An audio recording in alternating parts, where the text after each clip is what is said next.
नमस्कार, मैं रवीश कुमार। आंदोलन जीवी परजीवी। राज्यसभा में प्रधानमंत्री की इस व्याख्या को नजरअंदाज नहीं किया जा सकता है।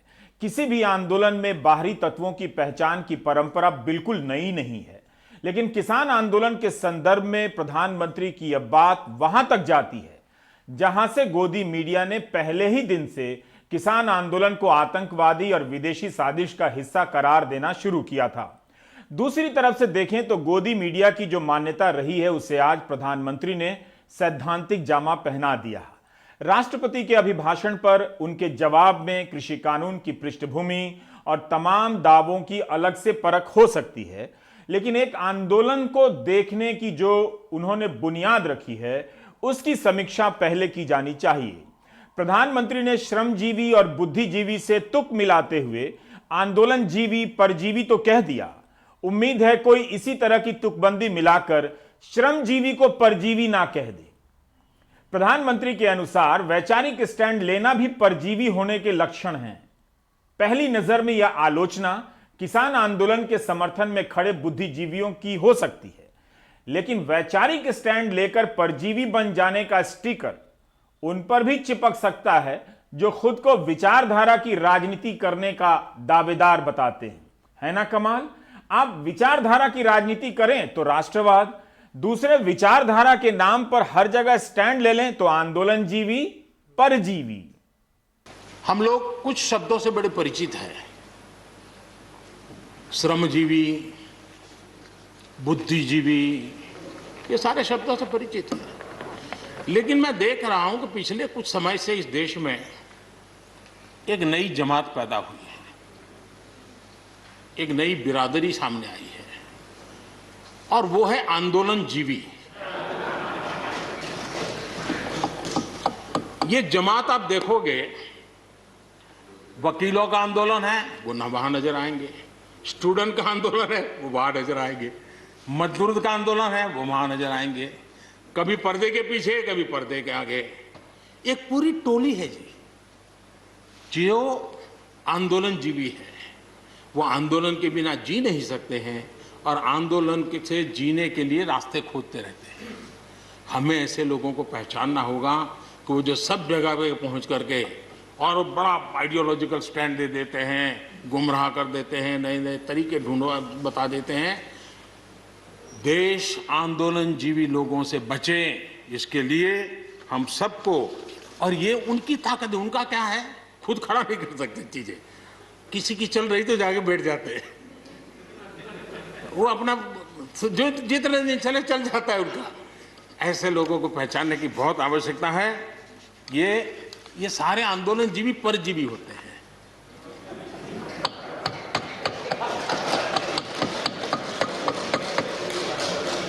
और यहां पर सब लोगों को मेरी बात से आनंद इसलिए होगा कि आप जहां जहां सरकारें चलाते होंगे, आपको भी ऐसे परजीवी आंदोलन जीवियों का अनुभव होता हो।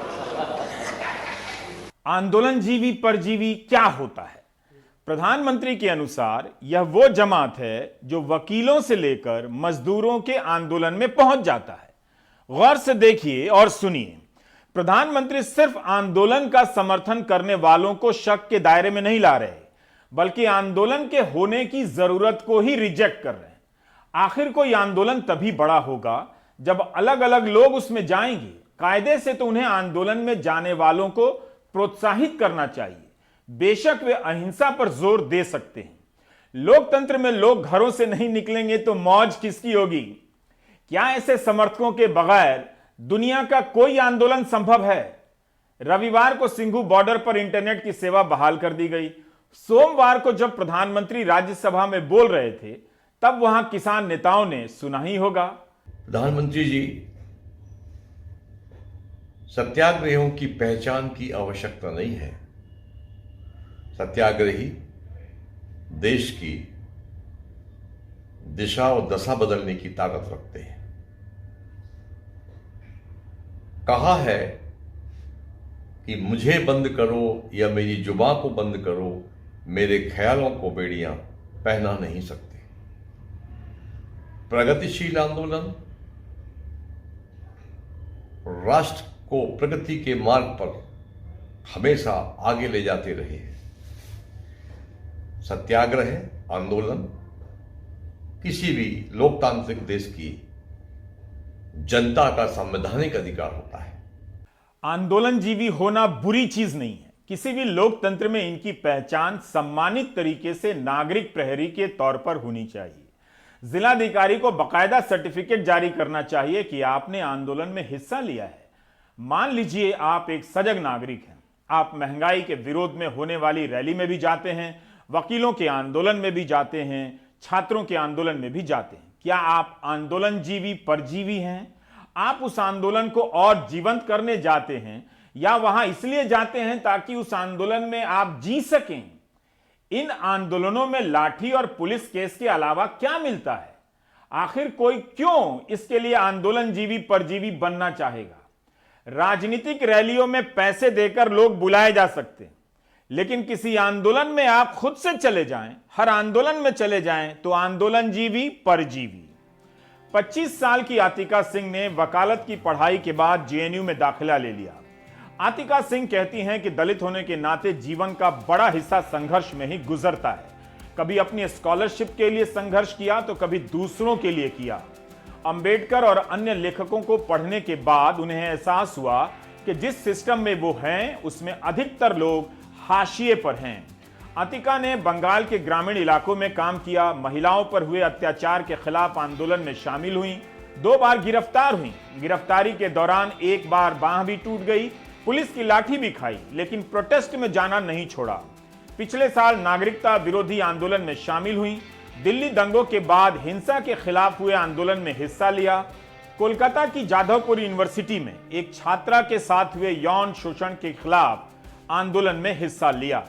सेक्शन 377 के खिलाफ हुए प्रदर्शनों में भी शामिल हुई। रोहित वेमुला की मृत्यु के बाद हुए आंदोलन में बढ़ चढ़कर हिस्सा लिया। फिलहाल कृषि आंदोलन में भी बॉर्डर पर जाती हैं और आंदोलन में शामिल होती हैं। क्या आतिका सिंह आंदोलनजीवी हैं? क्या आतिका सिंह आंदोलनजीवी परजीवी हैं?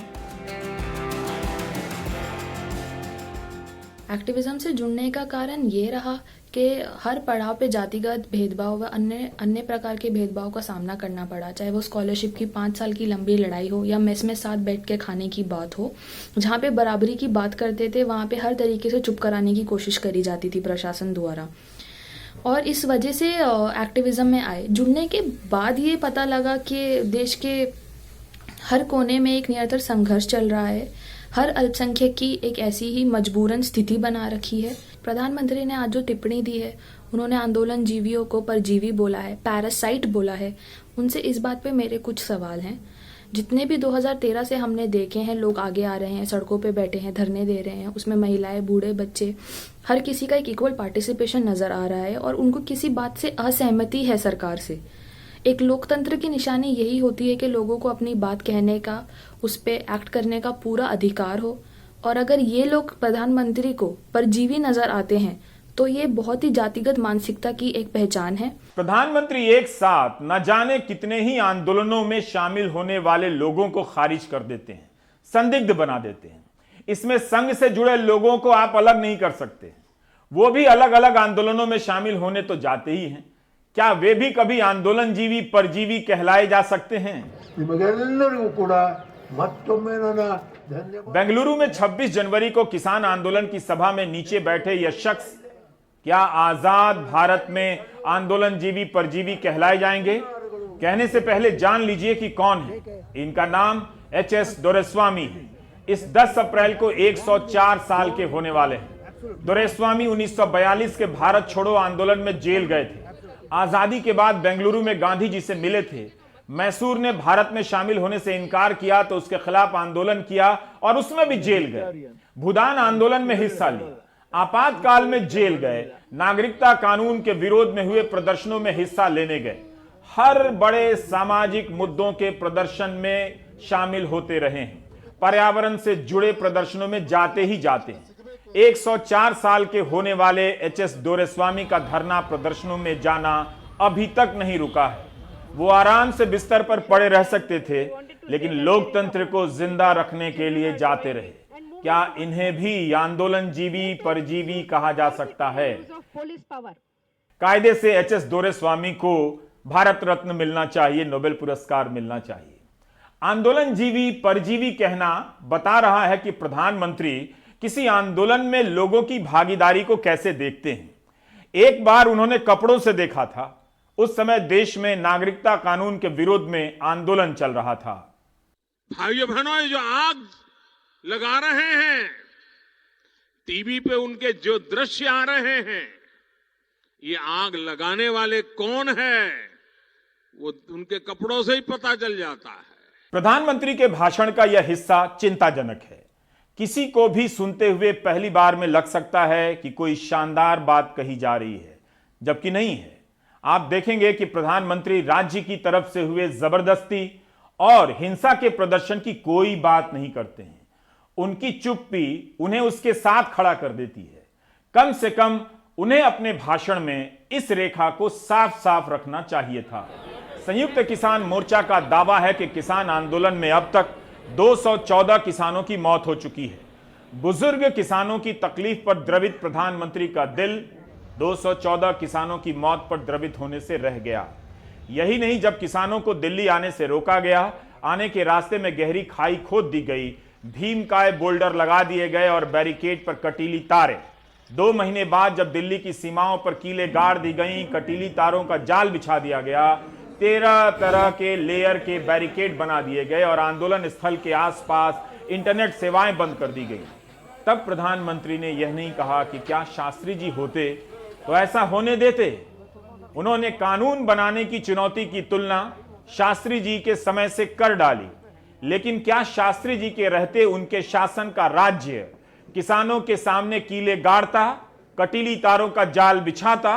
प्रधानमंत्री के भाषणों में फूल तो थे, लेकिन वो कागज के फूल थे। जो कांटे थे वो दिल्ली की सरहद पर लगे थे। प्रधानमंत्री ने किसी आंदोलन को देखने का एक महत्वपूर्ण वैचारिक हस्तक्षेप किया है। यह इतना साधारण हस्तक्षेप नहीं है। गोदी मीडिया जिस नजरिए से किसानों को देख रहा था, बीजेपी के सांसद और नेता, यहां तक मंत्री भी वही भाषा बोलने लगे।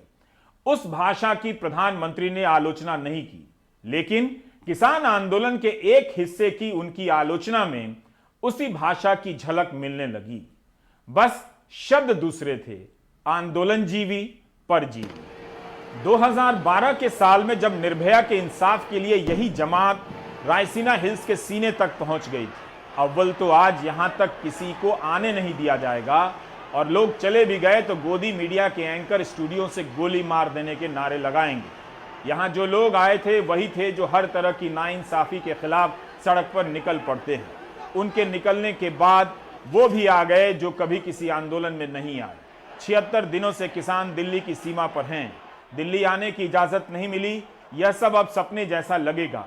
रामलीला मैदान में किसानों के आने की इजाजत नहीं दी गई, लेकिन तब रामलीला मैदान में हफ्तों अन्ना आंदोलन चलता रहा। इस आंदोलन में हर तरह के लोग गए, और वो भी जो हर तरह के आंदोलनों में जाते रहे। तब तो इन्हें किसी ने आंदोलनजीवी परजीवी नहीं कहा। कई जानकार तो यह भी लिखते हैं कि इस आंदोलन को संघ ने सपोर्ट किया पीछे से।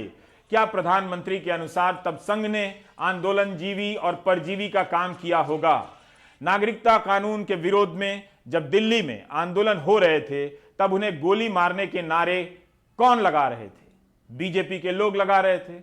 ऐसे लोगों को आज तक प्रधानमंत्री ने परिभाषित नहीं किया, जिस तरह से आंदोलनजीवी परजीवी को परिभाषित किया है।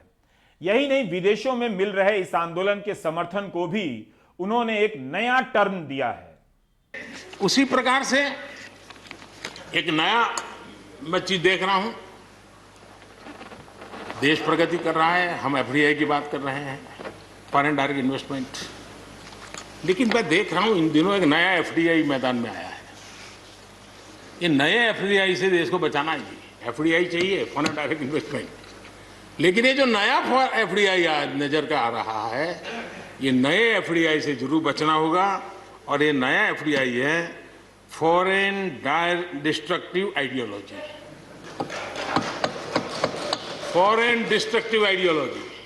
और इसलिए इस एफडीआई से देश को बचाने के लिए हमने और जागरूक रहने की जरूरत है। क्या किसान आंदोलन के पीछे विदेशी विध्वंसकारी विचारधारा है, फॉरेन डिस्ट्रक्टिव आइडियोलॉजी है? क्या हमारा किसान इतना खुदगर्ज है कि वह अपने आंदोलन में विदेशी विध्वंसकारी विचारधारा को जगह देगा? क्या हमारा किसान इतना नासमझ है कि वह एफडीआई, फॉरेन डिस्ट्रक्टिव आइडियोलॉजी की चपेट में आ जाएगा? तो फिर सरकार के समर्थन में ट्वीट करने वाले इन फिल्मकारों और खिलाड़ियों को क्या कहा जाए? क्या इन्हें सरकार जीवी परजीवी कहा जा सकता है? क्या इनके समर्थन को परजीवी होने की नजर से देखना गलत होगा? प्रधानमंत्री का यह भाषण आंदोलनों के इतिहास से अनजान रहा, खाली भी विचारों की आवाजाही होती रहती है। वॉशिंगटन में 28 अगस्त 1963 को मार्टिन लूथर किंग ने लिंकन मेमोरियल के पास नौकरी और आजादी सहित तमाम सवालों पर एक बड़ी मार्च की। 2 लाख से अधिक लोगों ने हिस्सा लिया। इसी मार्च में किंग ने अपना मशहूर भाषण आई हैव ए ड्रीम दिया था। इस मार्च के बाद जॉन एफ कैनेडी के प्रशासन को कांग्रेस में सिविल राइट्स पर बिल पेश करने पड़े। मार्टिन लूथर किंग कहते थे कि वे गांधी से प्रेरित हैं। गांधी की प्रेरणा से उनका आंदोलन अहिंसक आंदोलन है। क्या कैनेडी प्रशासन के लिए मार्टिन लूथर किंग का गांधी से प्रभावित होना एफडीआई होना हो सकता है? Foreign destructive ideology. खुद गांधी जी ने न जाने कितने मुद्दों पर आंदोलन किए होंगे। क्या गांधी भी आंदोलन जीवी परजीवी कहलाने लगेंगे, जो दक्षिण अफ्रीका भी जाते थे विरोध करने और चंपारण भी चले गए विरोध करने? इसलिए प्रधानमंत्री ने जो धारणा पेश की है एफडीआई और आंदोलन जीवी और परजीवी की, वो सही नहीं है। प्रधानमंत्री को बताना चाहिए कि वे एफडीआई किसे कह रहे हैं। किसान आंदोलन के समर्थन में ट्वीट करने वाले विदेशी पॉप स्टार को, या फिर विदेशों में प्रदर्शन करने वाले भारतीय मूल के लोगों को? प्रधानमंत्री ने यह साफ नहीं किया। यह तस्वीर 7 फरवरी की है, ऑस्ट्रेलिया के मेलबर्न की। यहां पर भारतीय मूल के अलग अलग लोगों ने किसान आंदोलन के समर्थन में प्रदर्शन किया। इस प्रदर्शन में ऑस्ट्रेलिया के नागरिक भी शामिल हुए। यह वही तबका है जिसे चुनावों में मताधिकार देने की बात कही जा रही है। क्या इन्हें इसी शर्त पर वोटिंग का अधिकार मिलेगा कि आप केवल वोट देंगे, भारत की नीतियों के खिलाफ बाहर रहते हुए प्रदर्शन नहीं करेंगे? तो फिर इन्हीं लोगों को प्रधानमंत्री की यात्राओं में शक्ति प्रदर्शन के लिए क्यों जुटाया जाता है? 17 नवंबर 2014 को सिडनी के अल्फोंस अरीना में प्रधानमंत्री का भाषण सुनने भारतीय समुदाय के लोग गए थे, इसी ऑस्ट्रेलिया में। अगर वे भारत की उपलब्धि पर ताली बजा सकते हैं, तो क्या वे किसी कानून के विरोध में प्रदर्शन नहीं कर सकते? मैंने तो सोचा था कि आज प्रधानमंत्री जी आप उनको एक बड़ा तोहफा देंगे, उनकी कष्ट, उनकी पीड़ा को ध्यान में रखते हुए ये तीनों काला कानून आप वापस लेंगे। लेकिन आपने उन आंदोलनकारियों का मजाक उड़ाया और उनको आपने आंदोलन जीवी कहा। प्रधानमंत्री जी, इस देश के अन्नदाताओं का और अपमान मत कीजिए। पूरा देश देख रहा है, पूरे देश का किसान देख रहा है, एक एक नागरिक देख रहा है कि कितना अगंभीर बर्ताव आपका ऐसे आंदोलनों के प्रति है। और आप खुद क्या हैं प्रधानमंत्री जी? आप स्वयं में एक भाषण जीवी हैं। प्रधानमंत्री को अभी और साफ करना चाहिए कि विदेशी विध्वंसकारी विचारधारा से उनका क्या मतलब है। पिछले साल अमेरिका में ब्लैक लाइव्स मैटर का आंदोलन हुआ। काले लोगों के साथ नाइंसाफी को लेकर दुनिया भर के लोगों ने लिखा, बोला। क्या वे सारे लोग इस परिभाषा के अनुसार आंदोलन जीवी परिजीवी हैं? एफडीआई हैं, जिसका मतलब फॉरेन डिस्ट्रक्टिव आइडियोलॉजी है। आए दिन हम अखबारों में पढ़ते हैं, सरकार दावा करती है कि इतने अरब डॉलर की एफडीआई आ गई है। आज इस एफडीआई का एक और नाम हो गया फॉरेन डिस्ट्रक्टिव आइडियोलॉजी। तमाम आंदोलनों और राजनीतिक दलों के दस्तावेज एफडीआई की आलोचना से भरे हैं, जिनमें कहा गया है कि इसके दबाव में भारत के संसाधनों की लूट हो रही है। विदेशी डॉलर भी बिना विचारधारा के नहीं आता है। भाषा को समझने वाले देख रहे होंगे कि जिस एफडीआई से सरकार अपना कॉलर ऊंचा करती है, अब उसी एफडीआई को नया नाम दे रही है ताकि किसान आंदोलन को नीचा दिखाया जा सके। बजट की किताब का सबसे शानदार शब्द एफडीआई परचम से अब पोछा हो गया है। शब्दों का बहुत सोच समझकर इस्तेमाल करना चाहिए। जिन कृषि नीतियों की हम बात कर रहे हैं, उनका उद्गम हुआ तो दूसरे देशों की धरती पर ही है। इन नीतियों से जिस बाजार की कल्पना पेश की जा रही है, वो एफडीआई से आ रही है, दूसरे देशों से आ रही है। उनकी खोज किसी तपोवन में किसी ऋषि मुनि ने नहीं की। न रात को किसी को स्वप्न आया, नीम के पेड़ ने दर्शन नहीं दिया था। प्रधानमंत्री अपने भाषण में अनजाने में चूक कर रहे थे। ठीक इसी भाषण के पहले हिस्से में कहते हैं कि आज उन्हें कहा जा रहा है कि अमेरिका के दबाव में नीति बन रही है। यही बात शास्त्री जी के जमाने में भी कही जाती थी। और लेफ्ट पार्टी जो आज भाषा बोलते हैं ना, वही उस समय बोलते थे। वो यही कहते हैं, अमेरिका के इशारे पर शास्त्री जी ये कर रहे हैं, अमेरिका के इशारे पर कांग्रेस ये कर रही है। सारा चीज जितना आज मेरे खाते में जमा है ना, वो पहले आपके यहाँ बैठे हुए अकाउंट में था। सब कुछ अमेरिका के एजेंट कह दिया जाता था हमारे नेता, कांग्रेस के नेताओं को। कृषि कानून विदेशी दबाव में लाए जा रहे हैं, इस आलोचना के बचाव में प्रधानमंत्री शास्त्री जी के समय का हवाला देते हैं, लेकिन इसी भाषण में आगे जाकर आंदोलन के समर्थकों को विदेशी विध्वंसकारी विचारधारा का हिस्सा बना देते हैं। हालांकि मूल आलोचना थी कि कृषि कानून 2 या 3 उद्योगपतियों के फायदे के लिए लाए गए हैं। उसका जवाब ना देकर अमेरिका वाले आरोप का जवाब देते हैं। प्रधानमंत्री एक राजनेता हैं, वो जानते हैं कि हर आंदोलन चाहता है कि व्यापक उसमें और भी लोग आए, दूसरे भी उससे जुड़े। NarendraModi.in पर एक लेख है जिसका शीर्षक है नवनिर्माण आंदोलन 1974। जब छात्र शक्ति अस्वस्थ वातावरण से परेशान हुई। लिखा है कि 1973 तक नरेंद्र मोदी सामाजिक सक्रियता में गहरी रुचि प्रदर्शित कर चुके थे और पहले से ही महंगाई और आम आदमी को भी प्रभावित करने वाले अन्य मुद्दों के खिलाफ कई आंदोलनों में हिस्सा ले चुके थे। देखिए, हमारे प्रधानमंत्री भी कई आंदोलनों में हिस्सा लेते रहे हैं। एक युवा प्रचारक और अखिल भारतीय विद्यार्थी परिषद के सहयोगी के रूप में नरेंद्र नवनिर्माण आंदोलन में शामिल हो गए और सौंपे गए कार्यों का उन्होंने कर्तव्य परायणता के साथ प्रदर्शन किया। नवनिर्माण आंदोलन हर मायने में एक जन आंदोलन था, जैसे समाज के सभी वर्गों से आम नागरिक एक आवाज के रूप में उठ खड़े हुए थे। हमने मनीषी जानी से बात की, जो गुजरात के नवनिर्माण आंदोलन से जुड़े रहे। उनका कहना है कि आंदोलन जीवी परजीवी के हिसाब से देखें तो वह आंदोलन सिर्फ छात्रों का ही बनकर रह जाता, जबकि उस आंदोलन में न सिर्फ दूसरे लोग जुड़े बल्कि दूसरे मुद्दे भी शामिल होते चले गए। यह किताब दिल्ली स्थित विश्व युवा केंद्र से प्रकाशित हुई थी 1975 में ही। उसी वक्त इसमें गुजरात में हुए नवनिर्माण आंदोलन के 73 दिनों का पूरा लेखा जोखा है। इस आंदोलन में प्रधानमंत्री के शामिल होने की बात वेबसाइट पर लिखी है, जिसके दावे से कई लोग इनकार भी करते हैं। खैर, यह आंदोलन छात्रों से शुरू हुआ लेकिन पूरे राज्य और फिर पूरे देश का बन गया। मनीषी जानी उस वक्त 20 साल के रहे होंगे। गुजरात यूनिवर्सिटी के सेनेट के लिए चुने गए। वे उन 12 छात्रों में से थे जिन्हें सेनेट का चुनाव लड़ा था। गुजरात के छात्रों ने मेस बिल के विरोध में आवाज उठाई तो उस आवाज में महंगाई और भ्रष्टाचार से त्रस्त जनता के अलग अलग तबके की आवाज मिल गई। साबरमती नदी के किनारे खड़े होकर साहित्यकारों ने तर्पण किया था। उनका मानना था कि छात्रों पर जुल्म हो रहे हैं, पुलिस दमन कर रही है, लोकतंत्र की हत्या हो चुकी है, इसलिए वे तर्पण कर रहे हैं, लोकतंत्र के पितरों को याद कर रहे हैं, बता रहे हैं कि क्या हुआ है। क्या उस वक्त नवनिर्माण में शामिल साहित्यकारों को आंदोलन जीवी परजीवी कहा जा सकता है? मनीषी जानी ने सेनेट में एक प्रस्ताव रखा था कि पढ़ाई का अब कोई मतलब नहीं रहा, छात्रों को समाज के नवनिर्माण का काम करना चाहिए। उनका प्रस्ताव गिर गया, लेकिन उसी वक्त पटना यूनिवर्सिटी के दीक्षांत समारोह में जयप्रकाश नारायण भाषण देते हैं कि बच्चों की पढ़ाई का कोई मतलब नहीं, उन्हें समाज के निर्माण में जुट जाना चाहिए। मनीषी जानी और अन्य जेपी को अहमदाबाद बुलाते हैं। साल 1974 और दिन 11 फरवरी का यही महीना जेपी अहमदाबाद आए। क्या जेपी आंदोलन जीवी परजीवी कहे जा सकते हैं?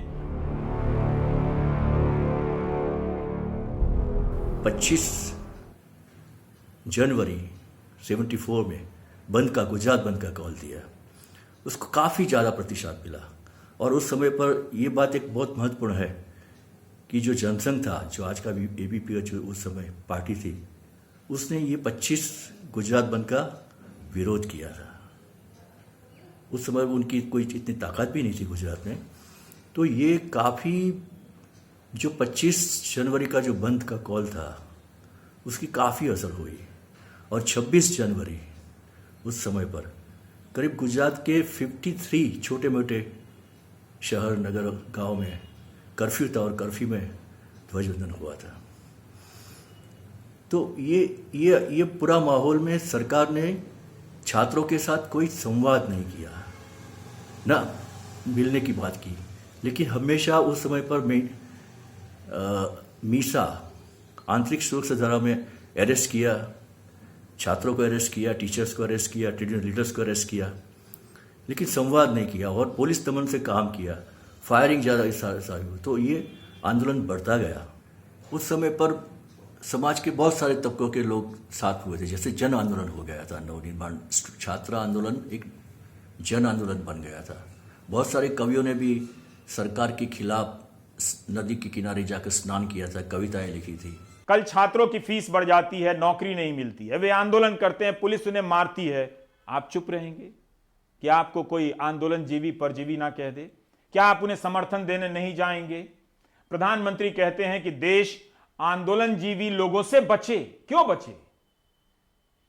जो आंदोलन जीवी हैं वो आंदोलन के बिना जी नहीं सकते और आंदोलन को जीने के लिए रास्ते खोजते रहते हैं। हमें ऐसे लोगों को पहचानना होगा, ये प्रधानमंत्री कहते हैं। क्या यह वाक्य कहीं से भी लोकतंत्र को समृद्ध करता है? किसी भी आंदोलन में जाना कब से गुनाह हो गया, कब से परजीवी होना हो गया? प्रधानमंत्री ने अपने भाषण में कई दावे किए, बताया कि कई सारे फैसले छोटे किसानों के हक में किए गए हैं। यूरिया को लेकर भी उन्होंने बयान दिया कि यूरिया की नीम कोटिंग को 100% किया गया ताकि गरीब से गरीब किसान यूरिया खरीद सके, उस तक पहुंच सके। उसी प्रकार से हमने यूरिया का नीम कोटिंग 100% किया।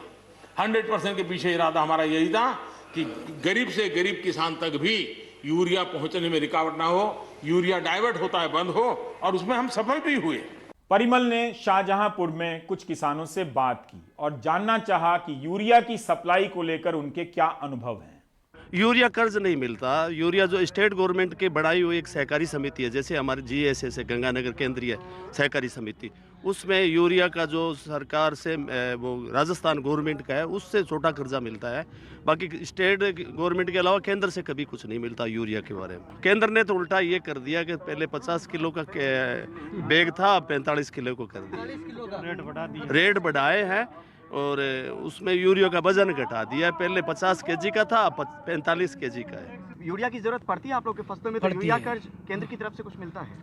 कुछ नहीं मिलता है। किस किस तरह की फसलें होती हैं जहाँ पे आपको जरूरत पड़ती होगी इनकी, और कितनी जरूरत है? गेहूँ, चना, सरसों। तो कोई यूरिया कर्ज नहीं मिलता है। नगद से लेमा, नगद से ही लेमा। कुछ लोगों ने बताया कि राज्य सरकार की तरफ से स्कीम है, उसमें कुछ मिलता है, आप लोग की तरफ नहीं है? कुछ नहीं मिला। केंद्र की तरफ से भी नहीं? कुछ नहीं। सरकार के दावों और किसानों के अनुभव में अंतर हो जाता है। सरकार खुद से इतना तो बताती है कि कितने किसानों तक यूरिया की खेप पहुंच रही है, लेकिन यह नहीं बताती कि कितनों तक नहीं पहुंच रही है। इसलिए आपको सरकार और किसानों की बातों में अंतर दिखेगा। मुकेश सिंह सेंगर ने सिंघू बॉर्डर पर किसान नेताओं से प्रधानमंत्री के भाषण पर बात की। देखिए क्या है, प्रधानमंत्री वहां से तो घोषणा कर रहे हैं कि हम किसानों से बात करना चाह रहे हैं। देश का प्रधानमंत्री पाकिस्तान चला जाता है बिना कुछ बताए और किसान के पास नहीं आ सकता, उसको डर लग रहा है। अभी हम दिल्ली से आ रहे थे, तो दिल्ली से जब हम आ रहे थे तो हमको कई जगह रोका गया, वापस कर दिया गया। तो ये हमको ये माहौल हो रहा है कि हम दिल्ली में नहीं, हम तो अंतर्राष्ट्रीय बॉर्डर में हैं। तो हमारे प्रधानमंत्री को चाहिए कि अगर आप किसान हितैषी हैं तो आप यहाँ आए और सभी किसानों से मिलकर के बात करें। आज उन्होंने कहा है कि ना मंडियाँ खत्म हो रही हैं और ना ही MSP खत्म हो रहा है। MSP रहेगा, मंडियाँ भी रहेंगी। अगर ये सब चीज रहेंगी तो ये आदमी, ये जो इतने आदमी आन के बैठे हैं, ये घरों से पागल है कोई? ये लोग पढ़े लिखे हैं, वो पहला वाले नहीं है। 8 बजे नोटबंदी हो गया, 8 बजे सब कुछ होगा। ये बात दिन दीवी आन के यहाँ मंच लगा है। प्रधानमंत्री तो बोलता है एक कॉल चाहिए, कॉल उसके पास इतनी बड़ी बड़ी गाड़ी है, एक गाड़ी लेके यहाँ आ जाए। कौन से यहाँ अतवादी बैठे हैं? दरअसल जो आंदोलन में जाते हैं वो लोकतंत्र जीवी कहलाते हैं। उनके जाने से लोकतंत्र जिंदा होता है। दुनिया का हर लोकतंत्र लोकतंत्र जीवी की राह देखता है कि वो कब आएगा, इंसाफ की आवाज उठाएगा, उसमें शामिल हो जाएगा, लोकतंत्र को जिंदा करेगा। लोकतंत्र में परजीवी वो होते हैं जो आंदोलन के रास्ते राजनीति में आते हैं और सत्ता में पहुंचकर आंदोलन के रास्तों को बंद कर देते हैं। आप देख रहे हैं प्राइम टाइम, बाकी ब्रेक के बाद।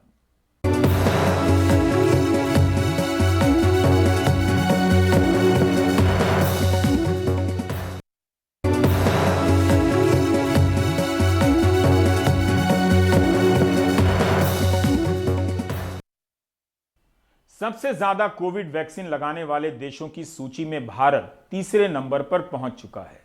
23 दिनों में 58 लाख से ज्यादा हेल्थ केयर और फ्रंटलाइन वर्कर्स को वैक्सीन लग चुकी है। लेकिन महाराष्ट्र में रजिस्टर्ड हेल्थ वर्कर में 44% को ही टीके लगे हैं।